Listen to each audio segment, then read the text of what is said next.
হাই everyone, good morning. মই মনীষা স্বাগতম জনাইছোঁ অন্য এটা নতুন ভিডিঅ'লৈ। আজি যিহেতু শনিবাৰ, ৰাতিপুৱাতে গা পা ধুই মই ওলালোঁ ভৰলুৰ ফালে। এয়া ধুনীয়াকৈ ফুল ল'লোঁ আৰু ভূটনাথত থকা কালী মন্দিৰৰ ফালে আগবাঢ়িলোঁ। এয়া আহি পালোঁ মই ভূটনাথ কালী মন্দিৰ। কি যে ভাল লাগে পৰিৱেশটো। এয়া হ'ল মাৰ মন্দিৰ, ধুনীয়াকৈ এতিয়া বনাইছে নতুনকৈ। তো গোটেইখিনি ফুল মই ইয়াতে থলোঁ আৰু মচানী বাবা এতিয়া মোক ধুনীয়াকৈ সহায় কৰি দিব ফুলখিনি গাঁঠাত। আৰু ইফালে মাৰ গা ধোৱা হৈ আছে, সেইকাৰণে পৰ্দাখন টানি দি থৈছে। আৰু এতিয়া গোটেইখিনি ফুল মই ৰেডি কৰি লওঁ। এয়া চাওক, ফুলখিনি পিন্ধোৱা হোৱাৰ পিছত মাক যে দেখিবলৈ কি ধুনীয়া লাগিছে। আৰু এয়া সকলো ভক্তবৃন্দই মিলি সহযোগিতা কৰি মাৰ আৰতি কৰি আছে ৰাতিপুৱা ভাগৰ। খুবেই ভাল লাগে শনিবাৰে ৰাতিপুৱা। আপোনালোকে যদি এতিয়ালৈ অহা নাই, এবাৰ হ'লে শনিবাৰে ৰাতিপুৱা কালী মন্দিৰ দৰ্শন কৰিব আৰু তাৰে পৰিৱেশটো অনুভৱ কৰিব। মনটো সঁচাকৈ খুবেই ভাল লাগে। এয়া আৰতি হৈ আছে এতিয়া। আপোনালোকক শুনাও ৰ'ব, আৰতিটো শুনি কিমান ভাল লাগিব।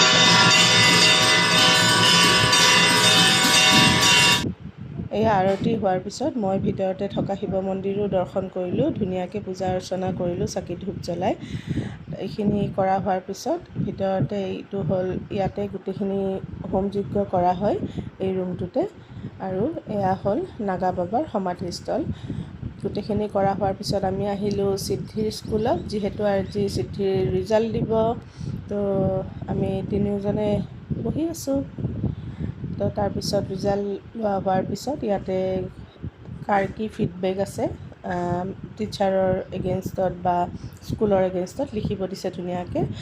এয়া সিদ্ধিৰ স্কুলৰ বাহিৰৰ পৰিৱেশটো খুবেই ধুনীয়া, একদম নিৰল নিস্তব্ধ, কোনো এটা চাউণ্ড নাই আৰু খুবেই ভাল লাগে পৰিৱেশটো। এয়া হ'ল অফিচ ৰুম। তো সেনেকৈ আমি স্কুলৰ পৰা ওলাই দিলোঁ। তাৰপিছত আমি আগবাঢ়িলোঁ গধূলি সিদ্ধিৰ যিহেতু অহাকালি বাৰ্থডে, তো তাৰে নাৰায়ণ পূজা এভাগ কৰিম, তাৰে পূজা কৰিবলৈ গোটেইখিনি সামগ্ৰী কিনিবলৈ গ'লোঁ সিদ্ধিৰ দেউতাক আৰু মই। আমি এতিয়া গৈ আছোঁ কুঞ্জ ঠাকুৰৰ দোকানৰ ফালে, কাৰণ পূজাৰ সামগ্ৰী তাতেই পোৱা যায়। তো গৈ আমি পালোঁ কুঞ্জ বিহাৰী ষ্ট'ৰ। তো তাতে গোটেইখিনি লিষ্ট দিলোঁ। ইমান যে ভিৰ থাকে দোকানখনত, তো লিষ্টখন দিলোঁ। দি মেলি আমি বস্তুখিনিৰ কাৰণে ৰখি আছোঁ আৰু। তাৰপিছত ৰখোতে মনত পৰিল ঘপককৈ পাণ তামোল কিনিব লাগিব। তো সিদ্ধিৰ দেউতাক আৰু মই আগবাঢ়িলোঁ পাণ তামোল কিনিবৰ কাৰণে। তো পাণ তামোলৰো যি দাম, আমি কেঁচা তামোল বিচাৰিছিলোঁ কিন্তু কেঁচা তামোল নাপালোঁ। তো অৱশেষত আমি বুঢ়া তামোলকে ল'লোঁ। বুঢ়া তামোল আৰু পাণ ল'লোঁ একমুঠি, লৈ আগবাঢ়িলোঁ। এতিয়া কাজু খিচমিচ লৈছোঁ, কাৰণ ভোগত মই কাজু খিচমিচ দিলে ভাল পাওঁ। আৰু এইফালে লৈছোঁ ভোগৰ কাৰণে চেনি চম্পা কল। তো বেপাৰীজনে ধুনীয়াকৈ চাই ওলাই দি আছে আৰু আমাক। তো ভোগৰ কাৰণে চেনি চম্পা কল ল'লোঁ আৰু প্ৰসাদৰ কাৰণে ল'লোঁ মালভোগ কল। গোটেইখিনি গণি সোমাই আছে, যিহেতু আমাৰ ভোগটো হিচাপত কৰা হয়, মানে 5 পোৱা, সেইকাৰণে হিচাপ কৰি দি আছে। আৰু এইফালে ল'লোঁ ফল মূল।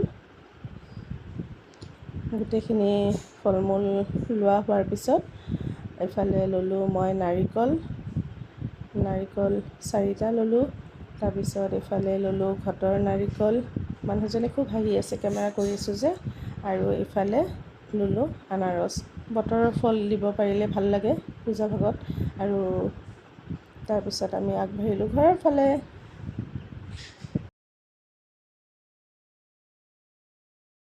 গাইজ, আমি বজাৰৰ পৰা আহি গোটেই কাম কাজ সামৰি গোটেই চাফ চিকুণ কৰা হৈ গ'ল, পৰ্দা চৰ্দা লগোৱা হৈ গ'ল। আজি ৰাতিটো পাৰ হ'লে, যিহেতু সিদ্ধিৰ বাৰ্থডে, তো ভাবিছোঁ ৰাতি 12টা বজাত ছাৰপ্ৰাইজ দিম। সেইকাৰণে দেউতাক আৰু মই বহি বেলুন ফুলাই আছোঁ। তাৰ ছাৰপ্ৰাইজ দিয়াৰ পিছত তাৰ ৰিয়েকশ্যনটো কেনেকুৱা হয় তাকে দেখুৱাম আপোনালোকক।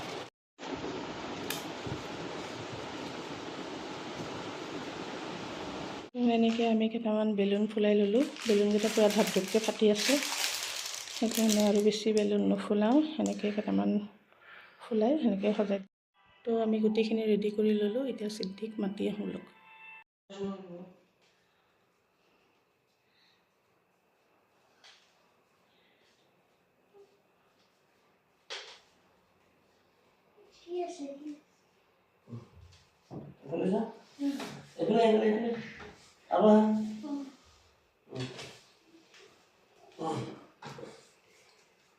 One, two, three. Happy birthday to you.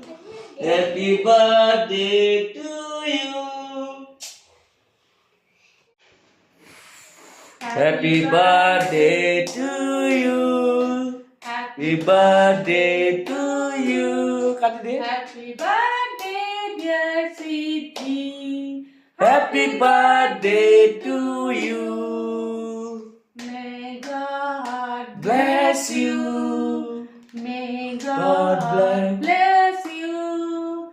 May God bless you, dear Siddhi. Happy birthday to you.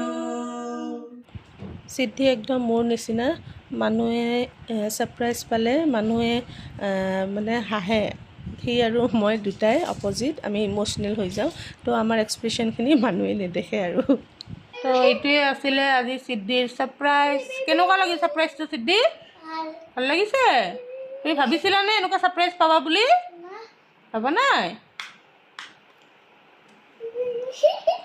তো গোটেইখিনি কৰা হৈ গ'ল এতিয়া সিদ্ধিক মই ভাত খুৱাব লৈছোঁ আলু ভাজি দালি ভাত লগত আছে চচ যিহেতু অহাকালি পূজা আছে সেইকাৰণে আজি নিৰামিষ তো ভাতটো খুৱাই লওঁ তেতিয়াহ'লে ভিডিঅ'টো আৰু দীঘলীয়া নকৰোঁ আশা কৰিছোঁ ভিডিঅ'টো চাই ভাল পাব আৰু যদি ভাল পায় লাইক আৰু শ্বেয়াৰ কৰি দিব আৰু আমাৰ সিদ্ধিক আশীৰ্বাদ কৰিব সি যাতে এজন ভাল মানুহ হৈ উঠিব পাৰে হয়নে সিদ্ধি তো থেংক ইউ ফৰ ৱাচিং লগ পাম আৰু এটা নতুন ভিডিঅ'ৰ সৈতে